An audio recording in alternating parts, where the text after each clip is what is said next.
I was 21 when I became a father. I was young, ambitious, running all the time.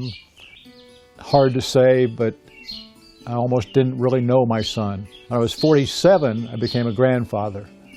I think anybody who's ever dreamed of being a grandparent or is a grandparent will understand the feeling there. It was like a second chance. It was like a second time. Then when he's 24, he's 24 actually, the last time I saw him was in October of 2014.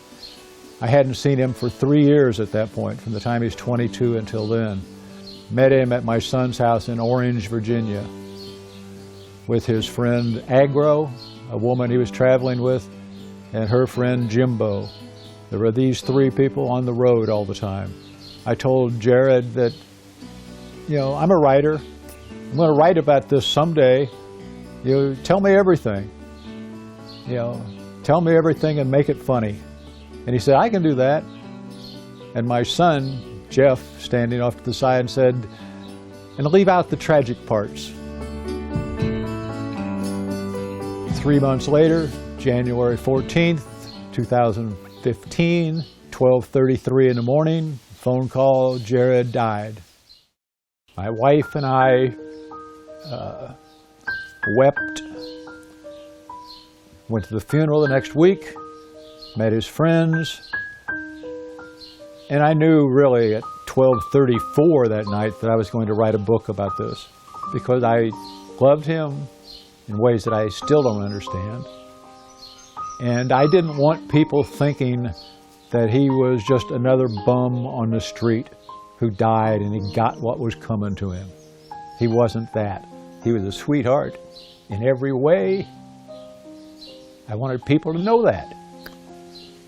So I went to the funeral, met a girl he was in love with named Maggie, met his other friends, maybe 15 of them come to the funeral, all of them looking like they had just got off a railroad train, and they were beautiful. Made connections with them. You know, how do you write a book like this? You write a book like this because you can't not write it, and you track down everybody who knew Jared on the road. It took me 6 years to write the book because I couldn't stop writing it. I wanted it to be the best thing I ever did.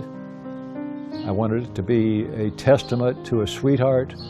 I wanted people to understand that alcoholism is not a moral failing, it's not a character flaw, it's an addiction, it's a disease. And kind of the subtext of the book is that Jared didn't choose addiction, addiction chose him. You know, he'd go into a mall and panhandle. Yeah, he's the guy that if you saw him coming down the street, you'd walk to the other side to get away from him. Well, you'd be losing a whole lot if you did that. If you just stood there and talked to him for 5 minutes, you'd see that under the scars, the real scars and the psychic scars and the imagined scars, there was a sweetheart. There, but for the grace of God, go your child, your grandchild. They're human beings. That's what I wanted to show. And I hope I've shown that.